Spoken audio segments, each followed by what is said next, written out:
Hey there, this is Glenn here again, doing another one of my amazing opinion retractions. Yeah, I did something similar with The Purge a little while ago as a Facebook note. I don't know if you've seen my Facebook page at all. So I have watched Amazing Spider-Man 2, it's sitting over there. It's a Blu-ray copy that my brother bought.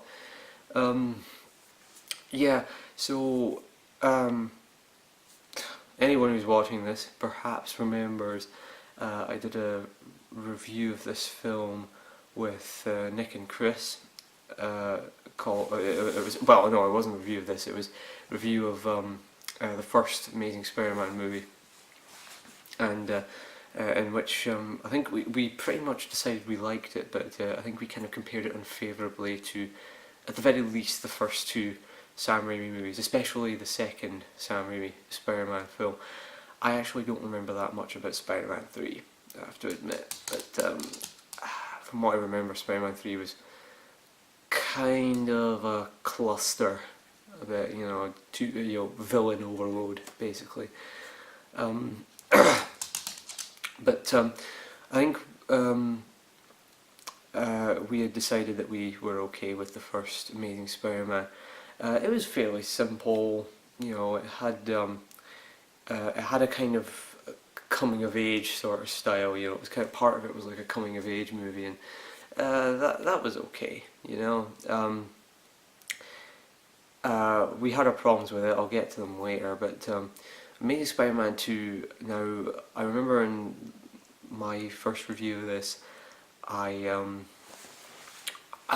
it's a weird review to watch because I say I like it, but I spend most of the video slagging it off. And as it turns out, with good reason. I said I liked this film because I think, well, for one thing, I was in a very good mood when I went into the cinema. I was sitting next to a pretty girl. I might have been paying more attention to her than the fucking movie. But what I remember thinking was good about it, and I'll say this is a really good thing about it, right? And this is a spoiler, by the way. Basically, like I say in the first review, I really like Gwen Stacy. I think she's a great character. That's one of the things that people bring up about the Sam Raimi movies, is that they didn't really have a strong female character, and Mary Jane wasn't a great female character. She was kind of whiny and annoying, and she was constantly having to be saved and everything. So yeah, I admit that's something that these movies do far better than the Sam Raimi ones. So what happens, of course, to her, as many of you probably know, she dies. She dies very close to the end of the movie, and it's actually one of the saddest and most emotional things I've seen in a comic book movie, and I praise it immensely for that. That was really good, that bit. And her character is really good. Like I was saying in the last review, you have a lot of movies nowadays that have this thing where you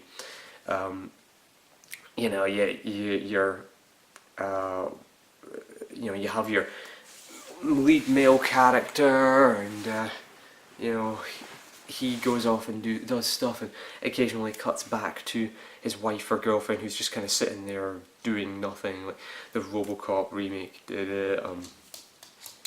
World War Z did it.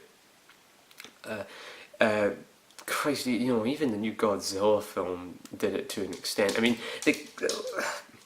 I remember I think we did the Godzilla review, and I was talking about how it was kind of similar to Olympus Has Fallen, but Olympus Has Fallen was a much more entertaining, cliche-ridden movie.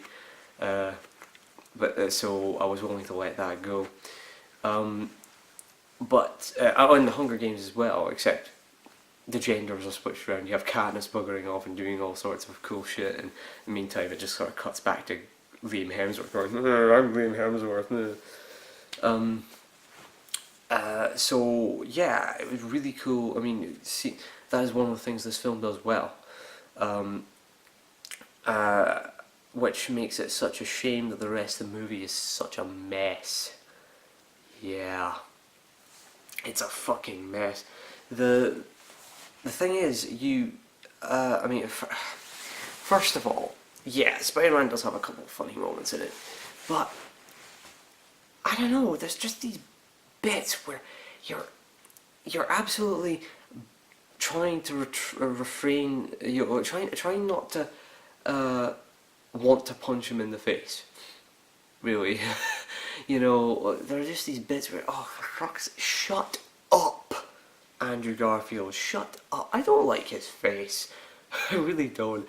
You know, he doesn't do Andrew Garfield doesn't do a bad job. He's not a bad actor. You know, in fact, he's really good in a lot of ways, but there's just something about his face that I don't like. That's just me. You know, well, Tobey Maguire has kind of a strange face as well, but I didn't want to punch him nearly as much. Um, but yeah, there's that. There's the fact that you you watch this film, and I remember Doug Walker, the nostalgia critic, talking about this in his old versus new of Spider-Man. Um, that if you're watching a movie, wouldn't you want it to look like a movie? Because it was talking about, like, how the Sam Raimi Spider-Man films they were very comic book like, and they looked like a comic book. We were saying, well, wouldn't you want it to look like a movie? I'm not entirely sure what that means, any of that meant, because you watch the Sam Raimi movies and they're movies. They're just done in a certain style, and they're done in a style that I think served the source material a lot better. I'm not a Spider-Man fan. I don't read the comics. But watching the Sam Raimi movies, at least the first two, like I say, especially the second one, I really like the second one. Has a lot of really strange moments and that you wouldn't expect to be in there, and I quite like. I like it, but it had the appropriate tone. Like I said in I think I said this in the Amazing Spider-Man review with Nick and Chris, is that there's this thing. Actually, no, I didn't. There's this bit in Spider-Man 2 where Tobey Maguire and Kirsten Dunst are sitting in this coffee shop, and they're just having a sort of an emotional discussion about how they feel for one another and everything. And it's a very dramatic scene. Then Doc Ock chucks a fucking car through the window, grabs Kirsten Dunst up, and then goes stomping off down the street, cackling wildly as he goes. And the tone doesn't change. I mean, well, the tone changes, but I mean, it's seamless. It doesn't feel like you're watching a different movie. That was the problem with the first Amazing Spider-Man movie, is that you're watching this sort of coming-of-age type drama, and then suddenly the lizard appears with his face, and it turns into the Sam Raimi movies again. It has kind of a schizophrenic tone because it's done in a very straight-laced style, and then when the lizard shows up, it looks ridiculous. The Sam Raimi movies, they were done in that tone anyway. Just because I think Sam Raimi knew what he was doing. This, I think, suffers from it worse. Amazing Spider-Man 2 suffers worse from it. I mean, initially when I came out of the cinema for cinemas, I thought, oh well, it's kind of goofy and silly, just like I thought it would be. But the trouble is, it still kind of suffers from that problem. You're watching it again, it suffers from that same kind of problem. There are times where it's directed in this very sort of dramatic, kind of fashion, and yet, you see these very cartoonish moments, and they just don't fit. And speaking of the fact that I thought it was a mess as well, is that I think a lot of people have been criticising it for this. Actually, a very similar problem with Spider-Man 3, really, which is that it's just a bit of an information overload. They're trying to build up Electro at the same time as they're building up Harry Osborn as a Green Goblin, and they're trying to build up build up Peter's relationship with Gwen, and they're also trying to build up this whole storyline with Peter's parents, particularly his dad, which was started off in the first film, and I didn't really care about that, you know. I just kind of like, oh right, they're doing this thing where his father ran away, and all right, look, the lizard's here, blah, you know. It was okay, you know. It was a simple enough sort of film. And this, you're just kind of, I mean, it's not like you can't keep track of them. It's just that you feel like they just really shouldn't be together. You know, they should be in separate movies, and it's just really, you know, painful and annoying to watch. You know, some of the fucking dialogue, the sappy, sentimental bollocks that's spouted off in this film. There's bits where, you know, like for example, there's that bit where, you know, he's walking across the road towards Gwen Stacy, and you know, he stops the bus, or the truck rather, from, you know, he's just like, whoa, you know. And they have that, you know, with the moment they see each other from across the road, they have that shitty indie pop music playing. It's like, yes, I get it, they love each other, alright, and you don't need to shove this bollocks in our face. You know, it's the same sort of spoon-fed, you know, mainstream rubbish, really. That's what it is. I really did not like this whole storyline with Peter and his dad. It just doesn't... I just couldn't have given a shit. You know, Sam maybe didn't feel the need to go on about Peter being an orphan.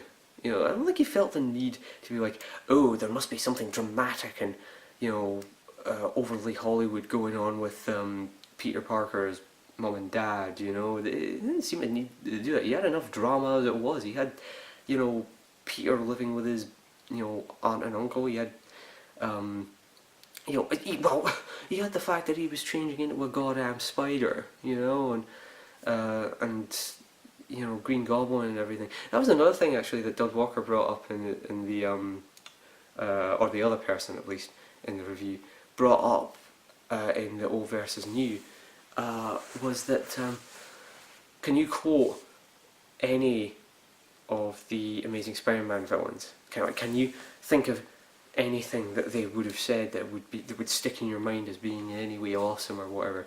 I can think of a couple of things that at least one thing. You know, one quote from one of the Sam Raimi villains.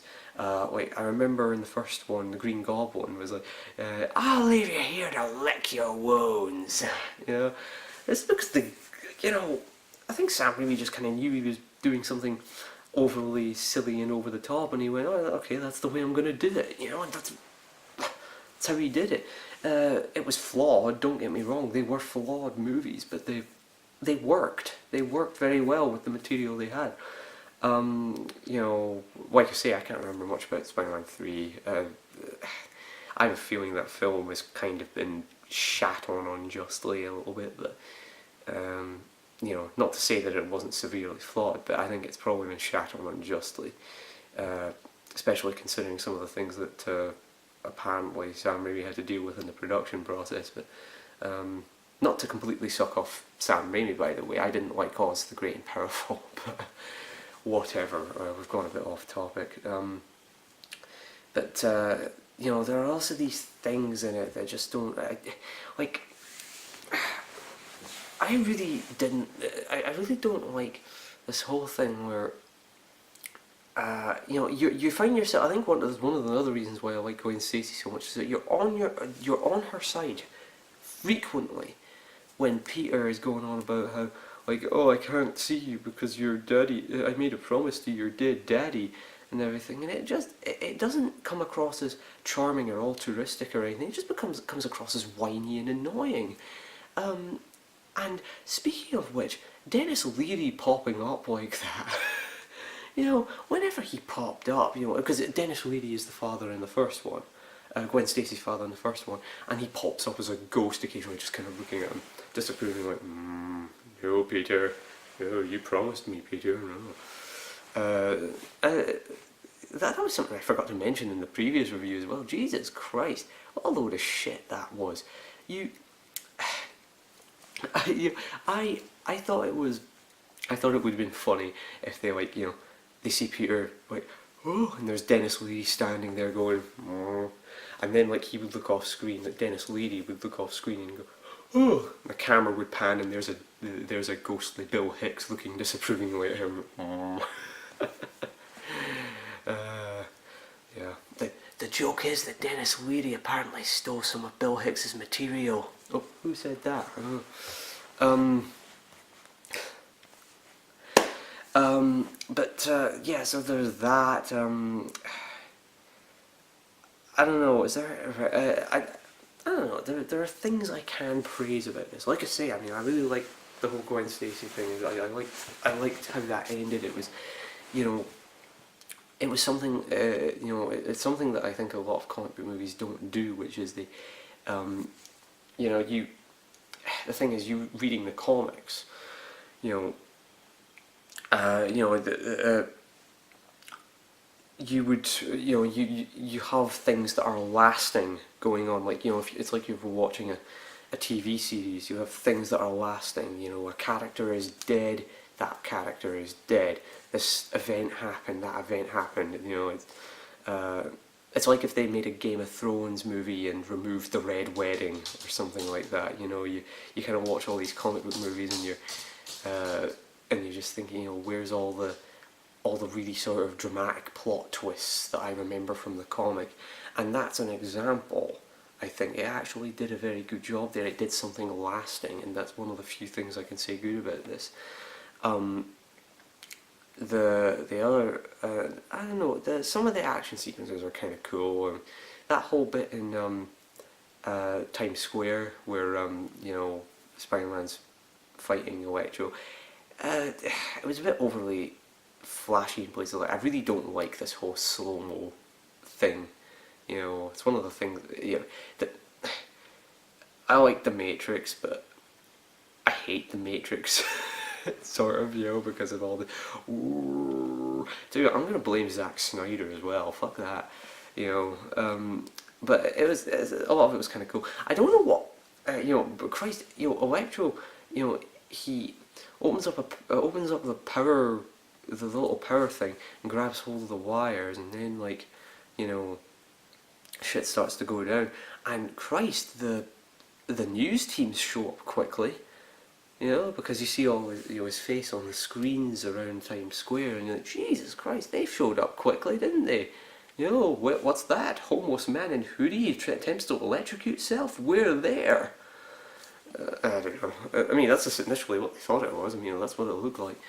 But yeah, it just doesn't quite work overall. You have Harry Osborn, who the guy who plays him, is kind of perfect in a sense, because he looks like a goblin. That guy, he just looks like the sort of person who would play a goblin. You know, has the emo fringe and everything. Not that I'm, you know, you know, pot kettle, you know. Yeah, he was kind of whiny for the most part, you know, not that badass of a villain really. Well, I mean, he wasn't a villain for most of the film really, but he became a villain at the end. Speaking of which, you know, that was, you know, he finishes off Electro and is like, ah, I beat Electro, and then the Green Goblin just shows up and goes, ah, I'm here to punch you in the face, Spider-Man.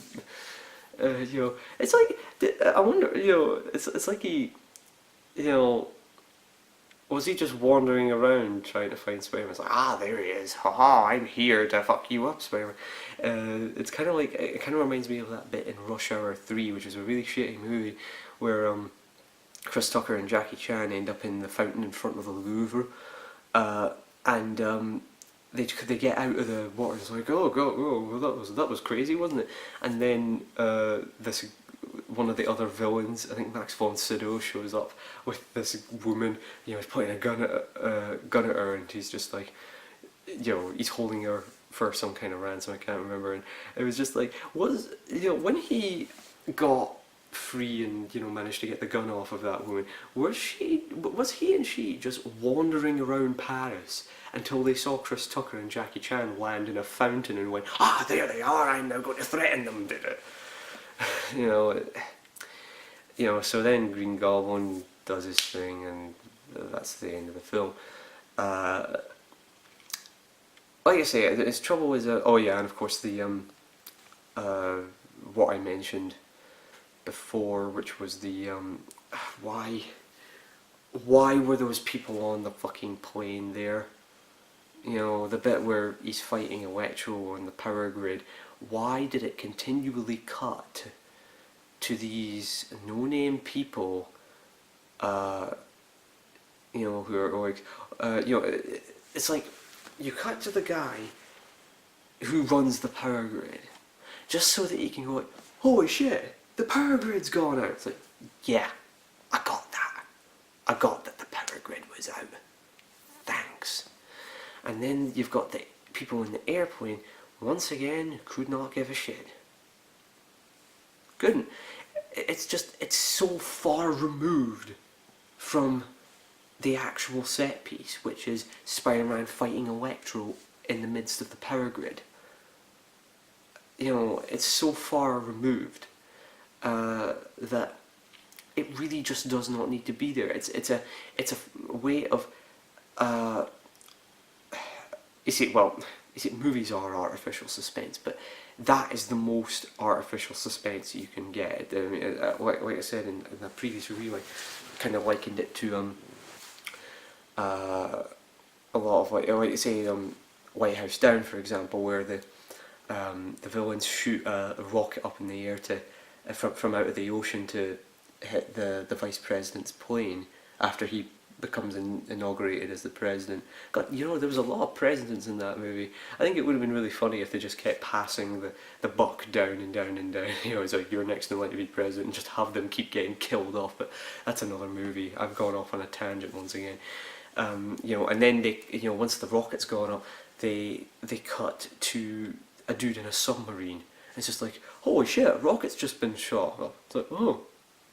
Yeah, we saw that the rocket has been shot up. We know that. We don't need these nondescript guys in a submarine telling us that, you know. And it pretty much does the same thing. And Michael Bay movies do that a lot, and I'm not surprised that this movie does it, because it's written by Alex Kurtzman and Robert Orci, the kings of homogenized bollocks. They seem to be making the round in Hollywood these days. The last movie of theirs that I watched was Star Trek Into Darkness, which I remember I positively reviewed, and Nick and Chris watched as well. I watched it again recently, and I'd say it's not that bad a film. It's not that bad.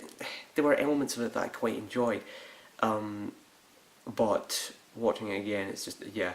I think Robert Orci and Alex Kurtzman are the sort of guys that write movies that are really entertaining in the cinema, but when you go out and start really thinking about them, they don't stand up at all. They just kind of utterly fall to pieces.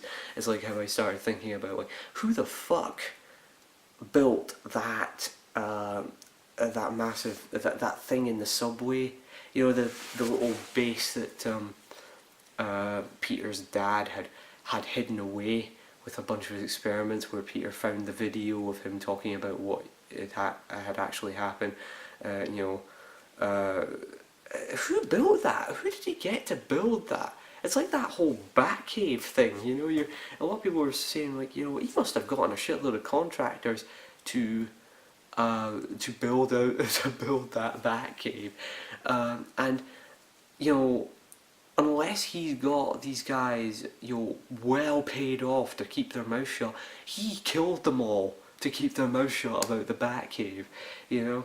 But that's, you know, that's just mostly comic book stuff. But I guess you could say this is comic book stuff as well. But then again, just who built that?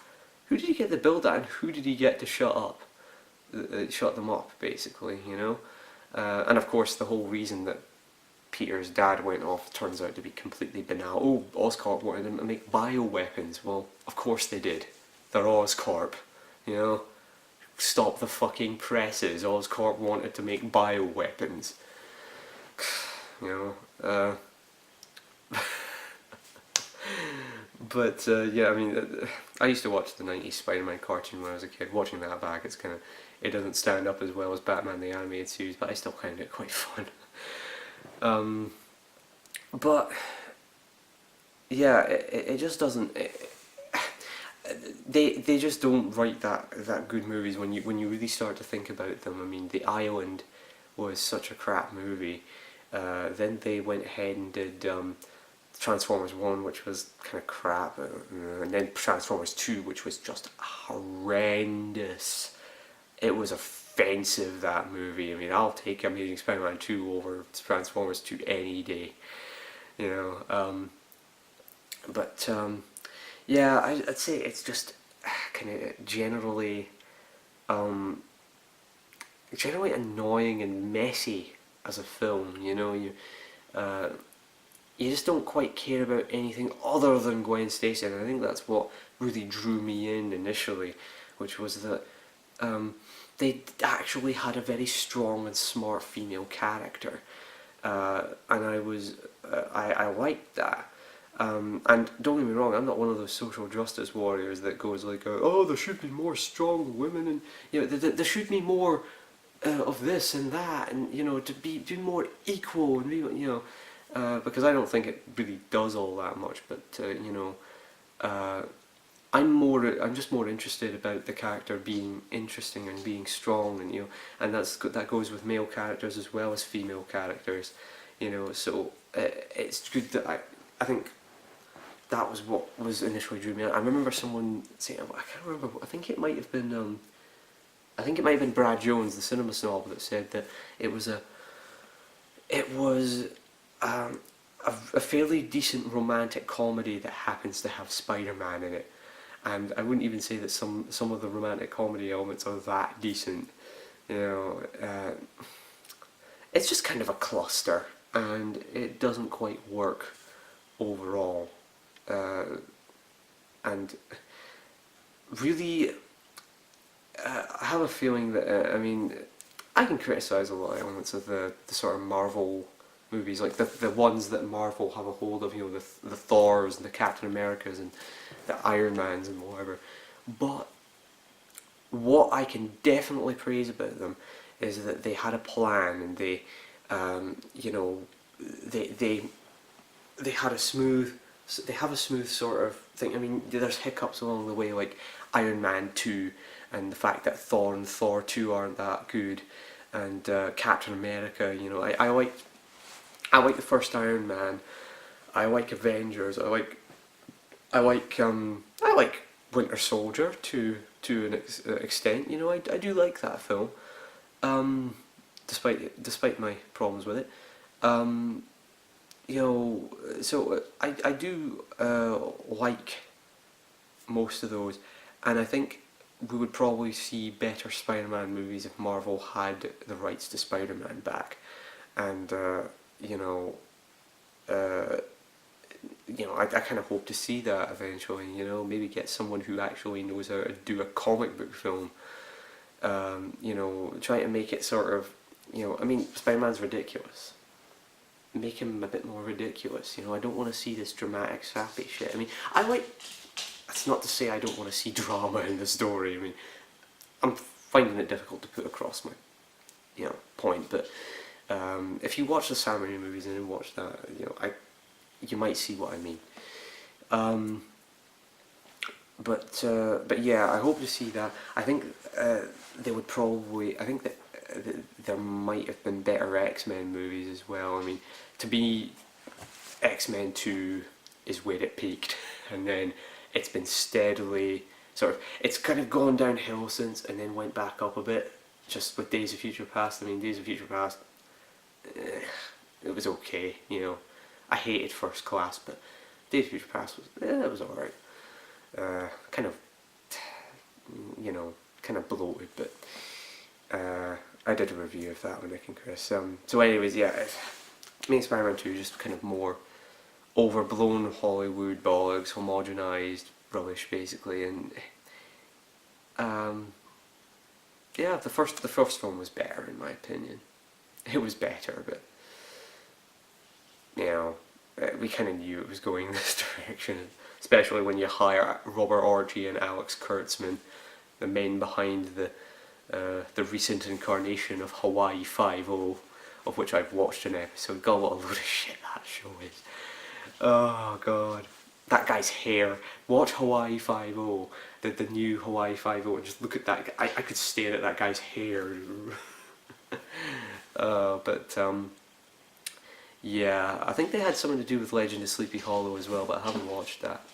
But anyways, thank you for indulging me for what, half an hour, as I retract my previous opinion. It's kind of like The Purge, you know. Anyways, bye bye.